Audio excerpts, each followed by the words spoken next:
সকালে একটা তোমার ভিডিও এসেছিল, যে ভিডিওটাতে তুমি প্রথমেই বলেছিলে জয় শ্রী শ্যাম। রেগুলার তোমার ভিডিও আসে, রেগুলার তুমি গুড মর্নিং এর সাথে শুরু করো এবং তুমি প্রত্যেকটা জায়গাতেই বলো যে জয় শ্রী শ্যাম। তো এই হঠাৎ করে এটা লোকে কেন ভাবছে যে তুমি জয় শ্রীরাম বলছো, এবং এইটার পরিপ্রেক্ষিতে লোকে কেন ভাবছে যে ভোটের রেজাল্ট বেরোনোর পরের দিন সকালবেলায় তুমি পাল্টি হয়ে গিয়ে অন্য দলে চলে গেলে? এই ওকে ওই কোয়েশ্চেনটার অ্যান্সার কিভাবে দিই? প্রথমত না, তুমি কি সকালবেলা যে ভিডিওটা পোস্ট করেছিলে তাতে জয় শ্রীরাম বলেছিলে? না, আমি জয় শ্রী শ্যাম বলেছিলাম। ওকে, আমিও সেটাই শুনেছি।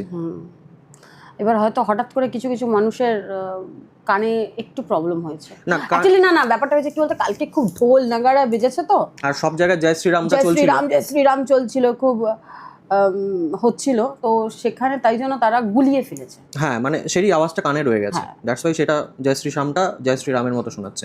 And the second thing is, শুধু নন্দিনীর এই আজকের ভিডিওটা, সকালের ভিডিওটাতে পোস্ট যেটা হয়েছে সেটা কিন্তু নয়, এর আগে যে কটা নন্দিনী মর্নিংয়ের ভিডিও পোস্ট করে প্রত্যেকটাতেই কিন্তু ও ভিডিওতে শুরু করে জয় শ্রী শ্যাম দিয়ে। তোমরা যদি প্রিভিয়াস পোস্টগুলো একটু পিছনে যাও, একটু ব্যাকলিস্টে পিছনে ঘাটো, যতগুলো মর্নিং ভিডিওস যায় ও প্রত্যেক কটা ভিডিওতে বলে জয় শ্রী শ্যাম। হ্যাঁ, এটার কারণ আছে পিছনে। এটার কারণ হলো, প্রথমত আমি যে বাড়িতে আমার বিয়ে হয়েছে, মানে রুদ্রর বাড়ি হলো বৈষ্ণব ফ্যামিলি। আর আমাদের সকালবেলা আমরা সবাইকে গুড মর্নিং বলার থেকে বেশি প্রেফার করি রাধে রাধে বলার, অথবা জয় শ্রী শ্যাম বলার।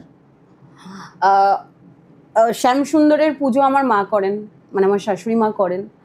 তো তাই জন্য এটা আমার একটা হ্যাবিটে দাঁড়িয়ে গেছে, কারণ আমরা যেমন সঙ্গতে থাকি তেমনই তো সঙ্গটা হতে থাকে।